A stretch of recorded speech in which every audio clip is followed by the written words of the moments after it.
అత్తాకోడళ్ళు కాంతం ప్రియలు తమ పెరట్లో పెట్టుకున్న గాడి పొయ్యిల మీద వంటలు చేస్తూ హడావిడిగా ఉన్నారు.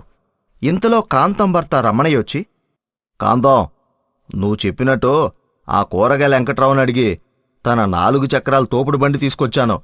కాని ఒక మాట అడుగుతాను, కోపం తెచ్చుకోవు కదా.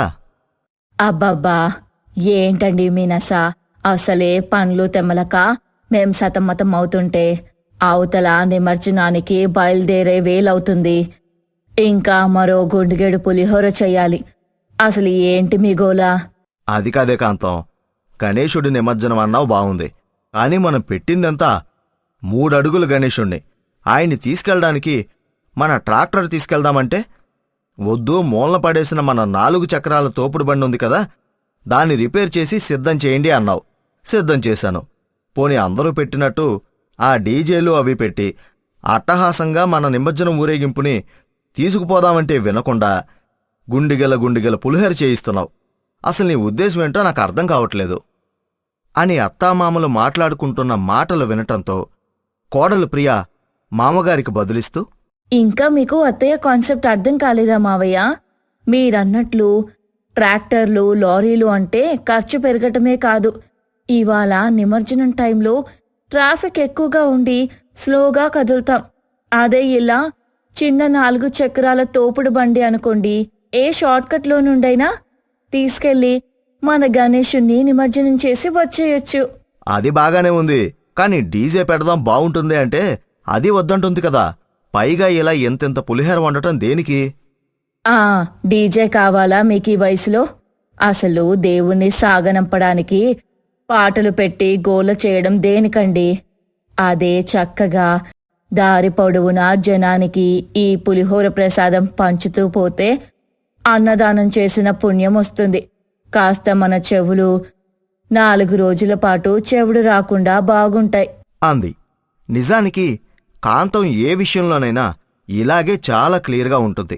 ఆమెకి ఈ అట్టహాసాలు, బేజషాలు అంటే అస్సలు నచ్చదు. చేసే పని సింపుల్గా ఉండాలి, ఆ పని వల్ల 10 మందికి ప్రయోజనం జరగాలి అనేది ఆమె నమ్మే సూత్రం.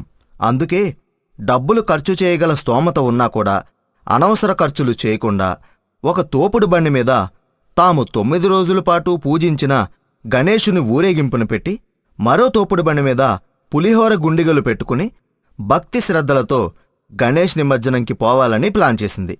అలా మధ్యాహ్నం సమీపించేసరికి ఒక తోపుడు బండి మీద తమ మట్టి గణేశుణ్ణి ఉంచి మరో దానిమీద దారి పొడుగునా పంచడానికి ఆహారం ఉంచి మెల్లిగా గణేష్ నిమజ్జనానికి బయలుదేరారు.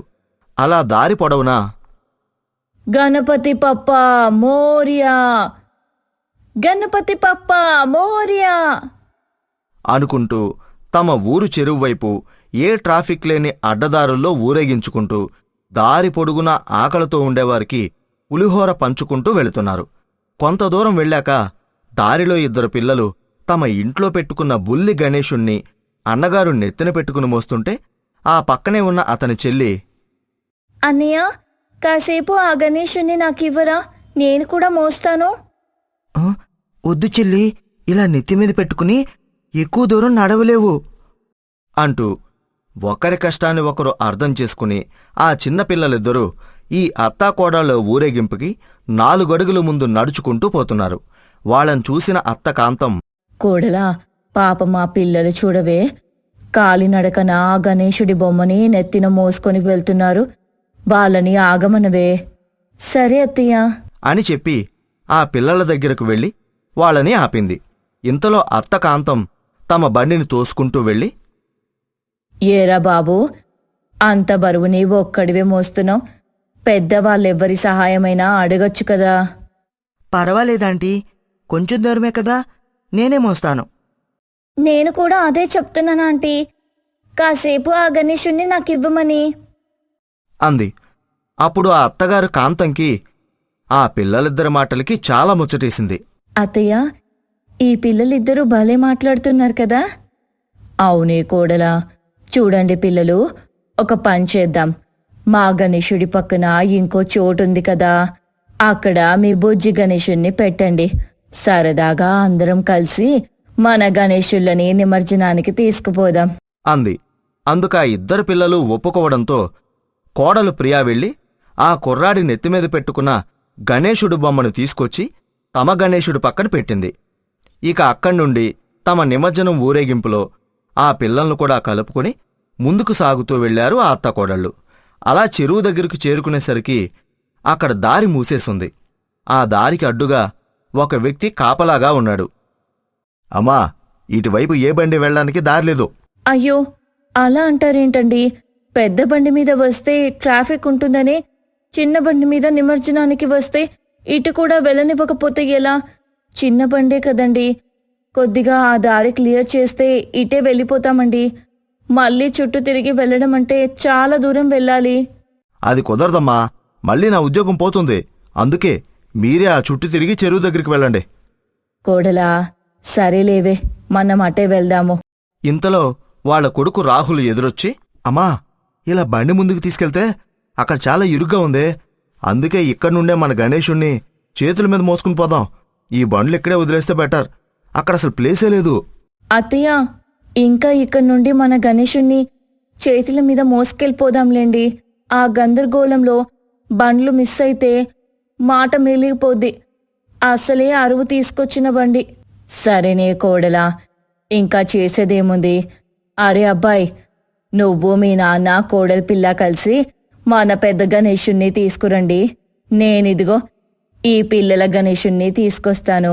పర్వాలేదాంటీ, కనీసం ఈ కొంచెం దూరమైనా నేను మా గణేశుని మోస్తాను. మీరు కూడా వాళ్ళకి హెల్ప్ చేయండి. అన్నయ్య, ఈ కొంచెం దూరం నేను తీసుకొస్తాన్రా. సరే చెల్లి, ఈ కొంచెం దూరం నువ్వే మోయ్. నేను కూడా ఈ ఆంటీ వాళ్ళ గణేష్ని మోయడానికి హెల్ప్ చేస్తాను అంటూ తమకి సహాయం చేసిన వారికి తిరిగి సహాయం చేయాలనే తమ సంస్కారం చూపించారు. అలా ఆ పాప తమ బుజ్జి గణేశుణ్ణి నెత్తిన పెట్టుకుని నిమజ్జనానికి తీసుకువెళ్తుంటే ఆ బాబుతో సహా మిగిలిన వాళ్లందరూ కాంతం ప్రియల గణేశుణ్ణి మోస్తూ తమ ఊరి చివర చెరువు దగ్గరకు తీసుకువెళ్లారు. అయ్యా గణేశ, ఇన్నాళ్ళు మేం చేసిన పూజల్లో ఏదైనా పొరపాటు జరుగుంటే మమ్మల్ని మన్నించు స్వామి. మళ్ళీ వచ్చే ఏడాది ఆ పొరపాట్లు సరిచేసుకొని నిన్ను పూజించుకుంటాం స్వామి. గణపతి పప్పా మోరియా అంటూ తమ తమ గణేశుల్ని ఆ చెరువులో నిమజ్జనం చేసి ఇంటికి వచ్చేశారు. ఆ మరునాడు నిన్న నిమజ్జనం రోజు అత్తాకోడళ్లు హెల్ప్ చేసిన ఆ పిల్లలిద్దరూ తమ తల్లిదండ్రులతో కారులో అత్తాకోడలి ఇంటి దగ్గరకు వచ్చారు. నిన్న మా పిల్లలకి మీరు హెల్ప్ చేశారని చెప్పారు. చాలా థ్యాంక్స్ అండి. అంత చక్కటి పిల్లల్ని చూసి మాకు చాలా ముచ్చటగా అనిపించిందండి. పిల్లలిద్దరూ చాలా అంటే చాలా సంస్కారవంతులు. మంచి పద్ధతిగా వాళ్ళని పెంచుతున్నారు అంటూ నిమజ్జనం సందర్భంగా కొత్తగా ఏర్పడిన ఆ పరిచయాన్ని స్నేహబంధంగా మార్చుకున్నారు. అలా అత్తాకోడళ్ల గణేష్ నిమజ్జనం చక్కగా ముగియటమే కాక ఆ నిమజ్జనం వల్ల కొత్త పరిచయాలు ఏర్పడ్డాయి ఆ అత్తాకోడళ్లకి. Hello, hi friends. ఈరోజు ఒక సరికొత్త వీడియోతో వచ్చేశాను. ఈరోజు మా ఇంట్లో గులాబీ మొక్కకే అంటుకడుతున్నాం అంటూ సరిత ఫోన్ వైపు చూస్తూ చెబుతుంది. ఎదురుగా ఫోన్ పట్టుకుని అత్త జగదీశ్వరి విసుగ్గా చూస్తోంది. ఓసే కోడలి పిల్ల, ఉండేది 50 మంది సబ్స్క్రైబర్లు. దేనికి ఉదయం నుంచి కాఫీ కూడా ఇవ్వకుండా ఏంటే నీ పిచ్చి? అత్తయ్య, ఈరోజు 50 మందే, రేపు 5 మిలియన్ల సబ్స్క్రైబర్లు అవుతారు. అప్పుడు చిరంజీవి గారి చేతుల మీద అవార్డు తీసుకుంటాను అంటూ లాయర్ సుహాసిని రేంజ్లో చెప్పింది. ఓసే, అయినా మన రోజా మొక్కకి అంటు కడితే వాళ్ళకెందుకు, మంట పెడితే వాళ్ళకెందుకు? అత్తయ్య, దీన్ని ఫ్యాన్స్ కి దగ్గరవడం అంటారు. మన గార్డెన్ టూర్ రేపు ట్రెండింగ్ అవుతుంది. కాసేపు ఉండండి అత్తయ్య, వీడియో అయిపోతుంది అని గార్డెన్ టూర్ చేయటం మొదలుపెట్టింది. ఇదిగోండి, మన గార్డెన్ టూర్ చూద్దాం ఫ్రెండ్స్. ఇది మిరియాల చెట్టు, ఎంత బాగా పెరుగుతుందో చూడండి. ఇదైతే పనస చెట్టు ఫ్రెండ్స్, బెంగళూరు నుంచి తెప్పించాను. బెంగళూరా? మొన్ననే కదే సుబ్బయ్య గారి కొట్టులో కొట్టేశావు అని టక్కున చెప్పేసింది. అత్తయ్య, అలా చెప్పకూడదు.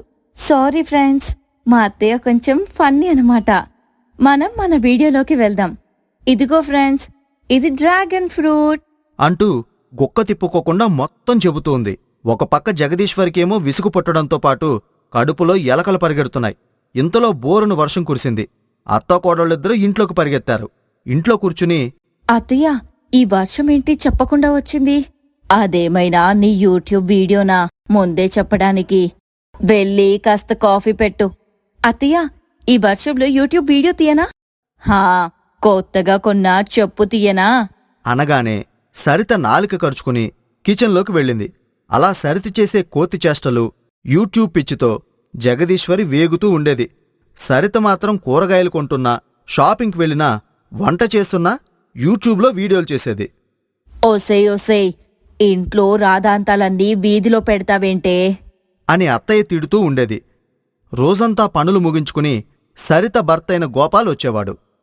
సరితా, స్నానానికి వేణీళ్ళు పెడతావా? హాయ్ ఫ్రెండ్స్, ఇప్పుడే మా ఆయన వచ్చాడు. ఆయనకి స్నానానికి వేణీళ్లు పెడుతున్నాను. ఇదిగోండి ఫ్రెండ్స్, గోరువెచ్చగా ఉన్నాయి. ఒసే, ఏంటే నీ గోల? రా, బాత్రూంలోకి రా, నేను ఎలా స్నానం చేస్తున్నానో కూడా చూపించు. హా, వస్తా అండి. చెప్పుతో కొడతాను అని విసుక్కునేసరికి సరిత భయపడి పారిపోయేది. ఒకరోజు రాత్రి గోపాల్ పడుకుని నిద్రపోతున్నాడు. టక్కున అక్కడికి సెల్ఫోన్తో సరిత వచ్చింది. ఫ్రెండ్స్, రాత్రి 10 అయ్యింది కదా, మా ఆయన నిద్రపోతున్నాడు. ఆయన అప్పుడప్పుడు గురకలు కూడా పెడతాడు ఫ్రెండ్స్. మీలో కూడా ఎవరైనా గురక పెట్టేవారున్నారా? అంటూ వీడియో చేయటం మొదలుపెట్టింది. గోపాల్కి మెలకువ వచ్చి ఇదంతా చూశాడు. ఒసే, నీ పిచ్చికి పరాకాష్టేంటే? నిద్రపోయింది కూడా చూపిస్తున్నావేంటే? పడుకోనియే అని ఏడుస్తూ చెప్పాడు. ఇక అప్పట్నుంచి గోపాల్ మరియు జగదీశ్వరి సరితతో ఎన్నో పాటలు పడుతూ ఉండేవారు. దీనికి పిచ్చి తగ్గాలి దేవుడా అంటూ ఇద్దరూ దేవుణ్ణి వేడుకుంటూ ఉండేవారు. ఒకరోజు సరిత కూర్చుని తను యూట్యూబ్ చూసుకుంటూ ఉంది. ఎన్ని వీడియోస్ చేసినా రీచ్ అవ్వట్లేదేంటి? అసలు ఏమైంది? అని బాగా ఆలోచిస్తూ ఉంది. యూట్యూబ్లో చాలామంది హోమ్ టూర్ చేయడం చూసింది. హోమ్ టూర్ చేస్తే బాగా రీచ్ వచ్చేలా ఉంది అంటూ హోమ్ టూర్ చేయడం మొదలుపెట్టింది. అత్తగారికి చెప్తే తిడుతుంది అనుకుని తానే చేయడం మొదలుపెట్టింది. హాయ్ ఫ్రెండ్స్, ఇది మా ఇల్లు. లోపలికి రాగానే ఇదిగోండి, ఇక్కడ సోఫాలుంటాయి. రాజమండ్రిలో కొన్నాము. ఇదిగో, ఇక్కడైతే టీవీ ఉంటుంది. మేమిక్కడ చెట్లు కూడా పెట్టాం. అలాగే లోపలికి వెళ్తే ఫ్రిడ్జ్ ఉంటుంది. ఆ ఫ్రిడ్జ్లో పండ్లు, కూరగాయలు, గుడ్లు పెడతాం. ఇక్కడొక చిన్న గేట్ ఉంది. ఈ గేట్ నుంచి కూడా లోపలికి రావచ్చు. లోపలికి వెళ్తే బెడ్రూమ్ ఉంటుంది. ఇదిగోండి, ఇక్కడ బీరువా ఉంటుంది. ఈ బీరువాలో మొన్న మా ఆయన డబ్బు తెచ్చి పెట్టాడు. 2 లక్షలు 3 లక్షలు తెలీదు. ఇదిగో, ఈ పక్క ట్రంకు పెట్టుంది. ఇందులో 7 వారాల నగలుంటాయి అంటూ ఇల్లు మొత్తం చూపించింది. రేపొద్దున లోపల ఫాలోవర్స్ పెరిగిపోతారు. ఈ ఊర్లో నేను సెలబ్రిటీ అయిపోతాను. మా అత్తయ్య ఆయన ఎంత మెచ్చుకుంటారో. అబ్బబ్బబ్బబ్బా, తలుచుకుంటేనే సిగ్గేస్తుంది అని ఏవేవో ఆలోచించి ఆ రోజు రాత్రి పడుకుంది. తర్వాత రోజు ఎంతో ఉత్సాహంగా సరిత లేచింది. కాని గోపాల్ మరియు భువనేశ్వరి డల్గా కూర్చునున్నారు. సరిత పరిగెత్తుకుంటూ వాళ్ల దగ్గరికి వెళ్ళింది. ఏమైందండి? ఏమైంది అత్తయ్య? ఇంట్లో దొంగలు పడ్డారత్తయ్యా. ఏంటి? ఇదిగో సోఫాలు, ఫ్రిడ్జులు, బీర్వాలో ఉన్న డబ్బు, ట్రంకు పెట్టెలో ఉన్న నగలు అన్నీ దోచుకెళ్లారు.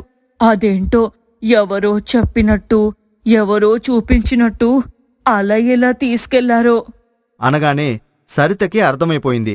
ఇదంతా తన హోమ్ టూర్ వల్లే అని అర్థమయ్యి ఏం మాట్లాడకుండా అలాగే నిలబడిపోయింది. ఎవరు మా ఇంటి గురించి చెప్పారో బాల చేతులు పడిపోను, బాలకి మూర్ఛరోగం రాను అని తిడుతూ ఉంది.